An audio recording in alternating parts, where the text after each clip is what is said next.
All right, so now we're going to do narrowing the search space, right? And in general, we're looking for something and we're narrowing the search space. And we're going to be looking at binary search examples. But on the assignments, there's other search things, right? So on the assignment, there's an example where you have the input is a matrix, and you're filled with numbers, and you're trying to find a key, just like always. So that's your search space.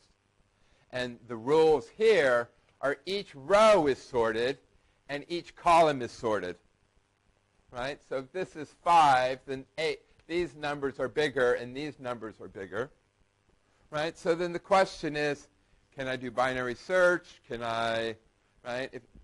If I did binary search on each row, then it would take me n log n time, right? But the number of numbers there is n squared. Can I somehow do log of n squared, right?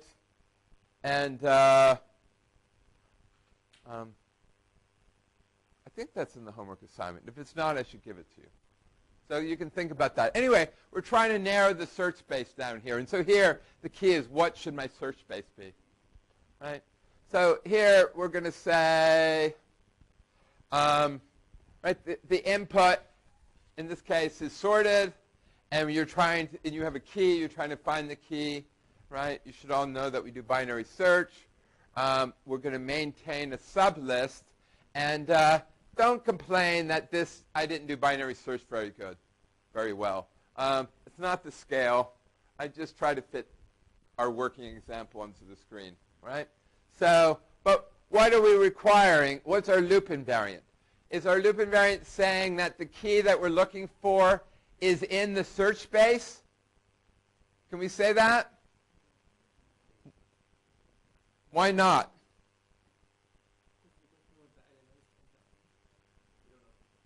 We don't know if it's anywhere, right? It could be nowhere. So what we're going to say instead, we're going to say if the key is somewhere, if the answer is yes, it's there, then it's in the sublist, which means that we can ignore what's outside. Now here's another question. If we're looking for 25, might there be a 25 outside the list? Right? If there are two 25s, then all we're saying is at least one of them is in there, right? And when we're doing greedy algorithms later, we're going to see, well, it's okay to burn some of your bridges as long as you don't burn all of them, right? As long as there exists the solution consistent with what we're doing, right? So this says if you're looking for 25 and there is at least one 25, then there's at least one 25 inside. Doesn't mean that some of the 25s aren't outside, right? Anyway, how do you make progress? Well, you cut the list in half, and you have to determine which half to cut, or which half to keep. So how do you do that? You compare the key with this item here, which is in the middle, and if the key is less than or equal to this guy, then we keep this half, right? And if the key is bigger than this, we keep this half, right? Everybody buy that? And I don't know if it's in the slide here or not. Maybe I just say, oh, here I say. So people might argue, well, why don't we actually see if they're equal? And if they're equal, then we stop, right? But in '82, when I was starting out in undergrad, the computers were slower, right, obviously. And what computers of the world were spending most of their time doing was sorting and searching, right? So they really cared about sorting and searching, and they really needed the fastest algorithm. And they found out that to check to see if it was equal, it took an extra comparison. And it was better to leave that until the end. All right?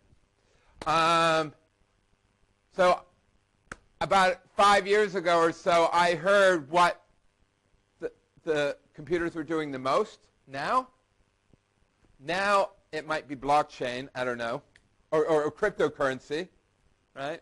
But 5 years ago, what were they doing the most of?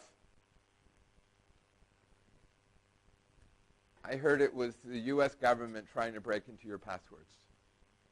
All right, so maybe that's still the biggest one. So anyway, let's continue. What happens, right? We make progress because the list gets half the size, right? How do we end? Oh, how do we begin? We say that the search space is the entire list. So if it's anywhere, it's in our subspace, right? That makes sense? Everybody following? And then how do we end? Well, we end when the list is either of size 1, the sublist, or it's of size 0, right? And if it's of size 1, we look in it and see if it's there. And if it's there, then we found it. And if it's not there, what do we conclude? It's nowhere. And how can you conclude that? Well, our loop invariant says if it's anywhere, then it's there. So if it's not there, it's not anywhere. Right? Does that make sense? So even if the list gets down to size 0, then you know it's not there, and hence it's nowhere. Right? Right? So check this location. If the key's there, you found it. If it's not, then you know it's not in the original list. Right? Yeah?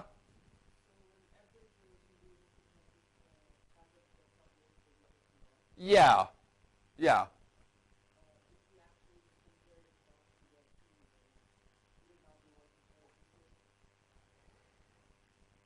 I'm gonna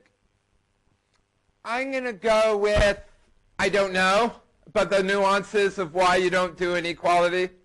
But you can imagine that knowing whether an integer 0 is faster than knowing whether this complex structure and this complex structure are equal. Right? That's what I'm going on. Anyway, that's what they taught me, and I didn't put up my hand and complain.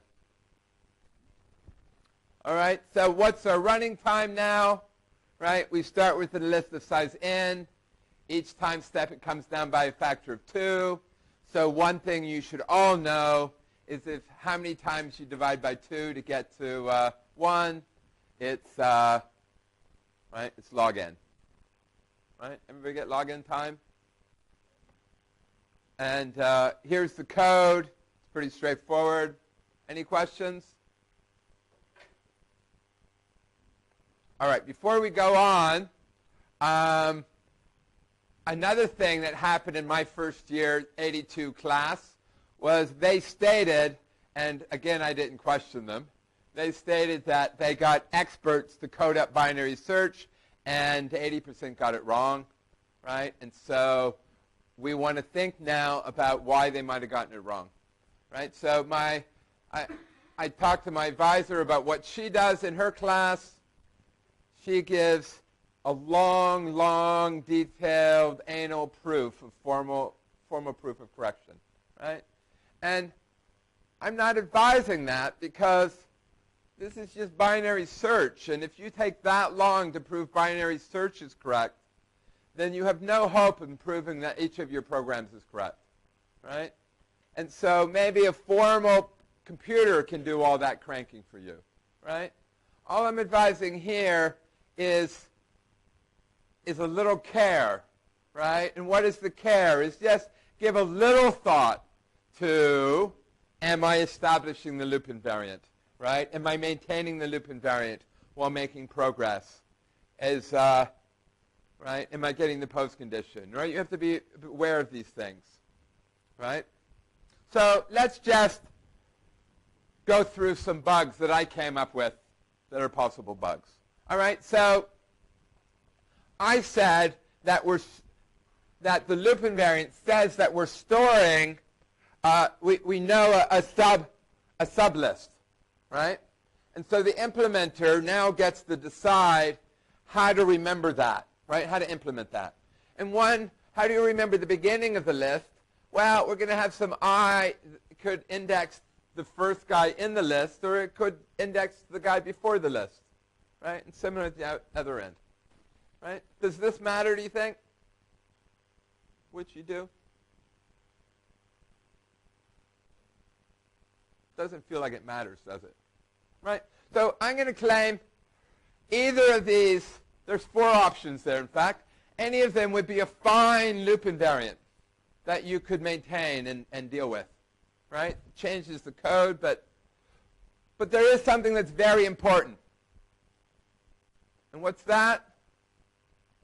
Is that as the implementer, you know what you're doing, right? Doesn't matter which of these you do, but you have to know you're doing it, and you have to be consistent, right? And so a big source of errors, I think, is that people don't clearly write down what their loop invariant is. And then when they're establishing, and they just have a vague idea of what it means, maybe. Or maybe they have no idea what the loop invariant is. So then when they're establishing it, they're vaguely thinking one thing. When they're maintaining it, they're vaguely thinking another thing. When they're getting the postcondition, they're vaguely thinking another thing. And they get bugs. Right? Everybody see how you can get bugs there? All right. So now the list, what happens if the list is of even size?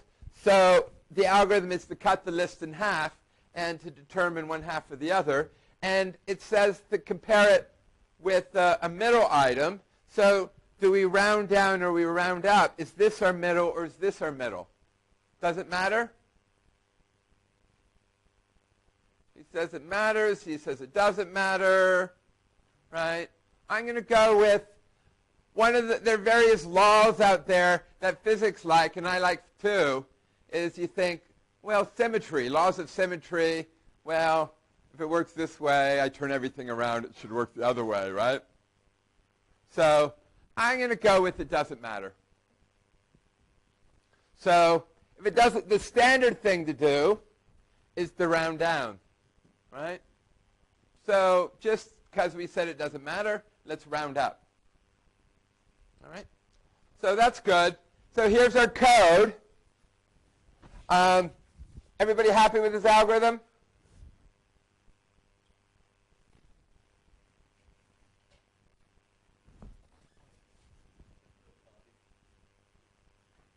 Yeah. What's wrong with the equality? Oh, dropping the equality? Swapped. Right. Why?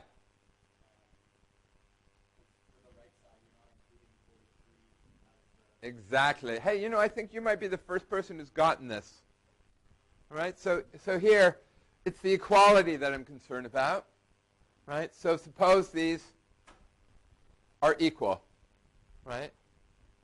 Then the equality is on this side. So if they're equal, then we're going to keep this side. And we're going to lose the 43. Right? Does that make sense? So that's our bug. All right, so the way to fix that bug is I said everything was symmetric, but if you turn everything around, you got to turn everything around, right? So there's another potential bug, right? That we have to decide which one to put the equal side on, and that doesn't matter either, but you got to line up with what we did before. All right, so I'm going to fix the bug a slightly different way, right? I like my equal side over. I like comparing with the guy to the right, and I like my equal side on this side, just because I'm being troublesome. So I'm going to cut it here instead. Right? Everybody good? Is this going to do us any harm?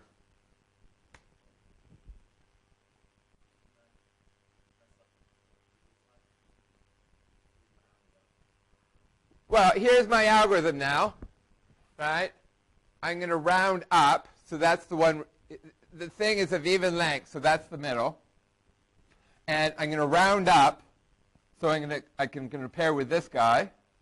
But I want an equal sign here, so I'm going to cut it here. And you can imagine how code like this happens, right? Because many people I know, they write code they hack their first thing they can think together, and then they run it, and they have a bug. So they fix the bug. Oh, then there's another bug. So they fix the bug, and there's another bug, right? So that's how people often write code. So how did they get this code, right? there was a bug, they fixed them. Right? So now, does this code work? It looks good, right? Yeah. Boy, you guys are really good today. Did you study? All right? This works perfectly fine, except do we always make progress? Right? So if the list is of size 2, then what is our new algorithm? You round up. So we compare with this guy, and we cut right after it. So we cut there. And if we're keeping this side, then the list doesn't get any smaller. Right? And if the list doesn't get smaller, what happens? It runs forever. Right? Everybody got that? So we got a bunch of bugs. Right? So we had to decide which of those to do and which of those to do. And we got various things, and some of them work and some of them don't. And you gotta know.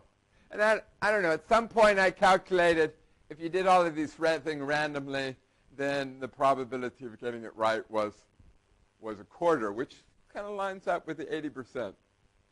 Right? So I thought that was cool.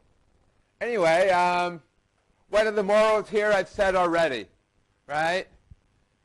Make sure you use loop invariants as you're going.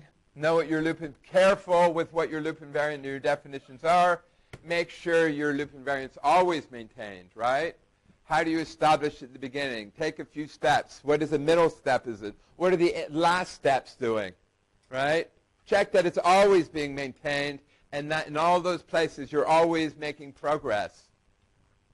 Right? Everybody good? Everybody good with that? So let's do it again. Right? You've all done 2011, so you know what a binary search tree is. Right? What is our invariant? Our system invariant is that for every node, these guys are smaller or equal, these guys are greater or equal. Why do we have equals on both sides? So that we can be balanced. Right? Because if they were all 25s and you needed them to be over there, then it would be a path. Right? And then what's our algorithm? Right? Our loop invariant is going to be that I have my finger on some node, and if the key is anywhere, it's contained in this subtree. Right? Everybody good? And so how do we continue? Well, you compare the key to the root, and you either keep it or you go to the left or you go to the right. Right? Everybody knows this? Yeah?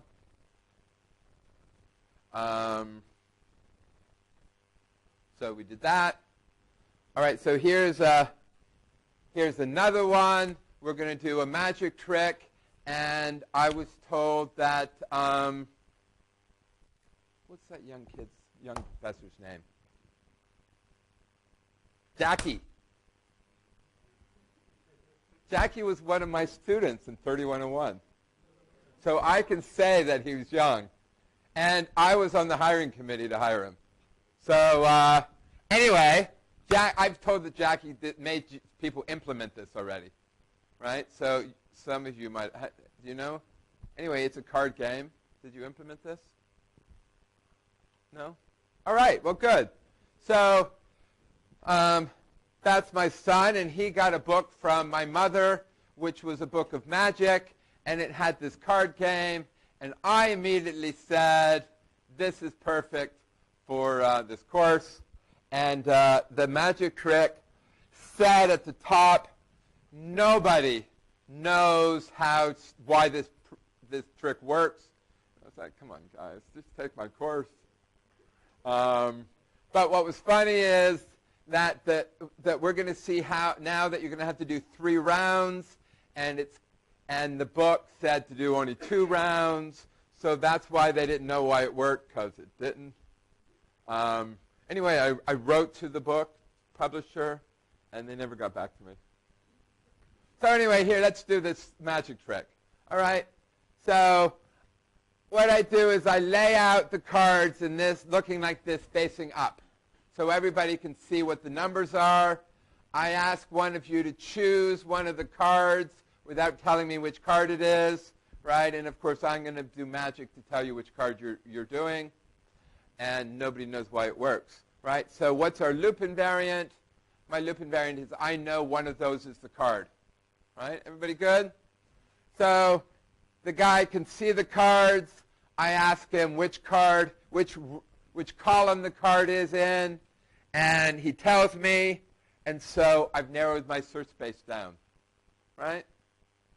And then I'm going to pick up these columns and put one column on top of the other, and my hands are so fast that I will put the left column in the middle, right? And so that's what we got now. And then we rearrange the cards. We lay them out this way, and what do you get? You get that it's one of those cards, right? Everybody with me here? And they're still facing up. All right, so here's the question, is I don't like this loop invariant because it has a funny pattern, right? So can I make these green ones yellow? Can I make this yellow one green? If we make this one green,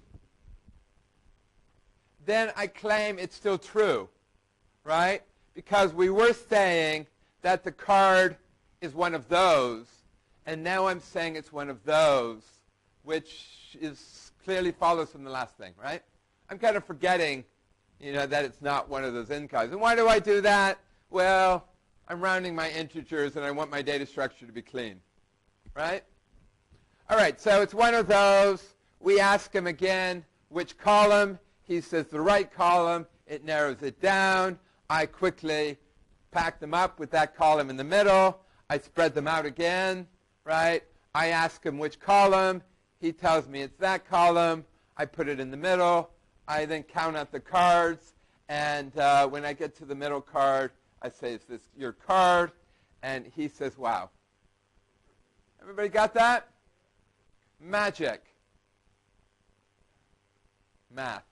The magic of math. All right, so while we're on it, do you know of the trick where I have a bunch of coins? They all weigh the same weight except one is heavier. And I have a scale that does this, right? So you would think what I can do is I can do binary search, right? But everybody think about how you can do it faster than binary search, right? That's your homework. Another homework is I saw there's a show on Netflix about the mind, and it says that as people get older, they become more and more forgetful, but old people are still better at this trick than young people. All right, so I got this trick. Let's see if you can get this trick. You're falling asleep, exactly. All right, so here's the trick. In one room are 3 light bulbs, and another room are 3 switches, and each switch controls one of the light bulbs. Have you heard of this trick? All right? And so here's what you're allowed to do. You're allowed to be in the room with the switches, and you can do whatever you want as long as you want. And then you can go into the room and you leave it how you want. And then you go into the room with the light bulbs, and you can do whatever you want. And that's all you can do. You can't go back to the switches. You can't go back and forth. And what are you supposed to determine? You're supposed to determine which switch goes to which light bulb. Right? And so there's 2 puzzles. Come back next class.